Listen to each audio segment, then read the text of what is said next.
Chicken மெஸ்ஸை விட சூப்பரான ப்ராடக்ட்னு இதை காமிச்சா நம்பிடாதீங்க. இந்த ப்ராடக்ட் தான் பார்த்தீங்கன்னா PVC 6mm வெல்டு மெஸ்ஸுங்க. இருக்கல கேப் சின்னதானதுங்க. நிறைய பேர் இந்த சிக்கன் மெஸ்ஸை விட கேப் சின்னதா வேணும் அப்படிங்காக இந்த ப்ராடக்ட் சூஸ் பண்ணுவாங்க. அப்படி நீங்க கேப் சின்னதுக்காக மட்டும் பாருங்க, தாராளமாக இந்த ப்ராடக்ட் பயன்படுத்தலாங்க. பட் அதை தாண்டி நீங்க நாட்டுக்கோழி கீழே பாம்பு வராமல் இருக்கோ அந்த மாதிரி பர்பஸ்க்கு பயன்படுத்தும் போது சிக்கன் மெஸ் தான் உங்களுக்கு ரொம்பவே பட்ஜெட்குள்ள வரும். என்ன ரீசன் பார்த்தீங்கன்னா, இது வந்து நம்ம கிலோ பேசிஸ்ல கொடுக்குறாங்க. ரஃபா நீங்க ஒரு கால்குலேஷன் ஸ்கொயர் ஃபீட் பார்த்தீங்கன்னா ஒரு 7 ரூபா to 8 ரூபா கணக்கு வருங்க. அதுவே இந்த வெல்டு மெஸ் போனீங்கன்னா 19 ரூபா 20 ரூபா கணக்கு வருங்க. ஸோ இது வந்து கேப் சின்னது கண்டிப்பா நமக்கு பெனிஃபிட் இருக்குங்க. பட் பட்ஜெட்குள்ள வருமானா கண்டிப்பா கிடையாதுங்க.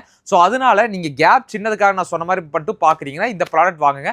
இல்லைன்னா உங்களுக்கு எப்பவுமே லாங் டேர்முக்கு எப்பவுமே வந்து வெல்டு மெஸ் விட சிக்கன் மெஸ் தான் பார்த்தீங்கன்னா பட்ஜெட்டும் ரொம்ப கம்மி, லைஃபும் சேர்ந்தே வருங்க. ஸோ உங்களுக்கு நாட்டுக்கோழிக்கு எந்த மாதிரி ப்ராடக்ட்ஸ் பயன்படுத்துறதுன்னு தெரியாம இருக்குது அப்படின்னு நினைச்சீங்கன்னா நீங்க டைரக்டா நம்மளோட ஷாப் வந்து விசிட் பண்ணலாங்க. எல்லா வகையான வெல்டு மெஸ், எல்லா வகையான ஹைட்டான சிக்கன் மெஸ் நம்ம கிட்ட இருக்குதுங்க. ஸோ உங்களுக்கு என்ன ப்ராடக்ட் வேணும்னு சொல்லி நீங்க செக் பண்ணி பார்த்து வாங்கிக்கலாங்க. தரமான கம்பி வேலி வாங்க நம்ம மாருதி வயர் நெட்டிங்க்கு வாங்க.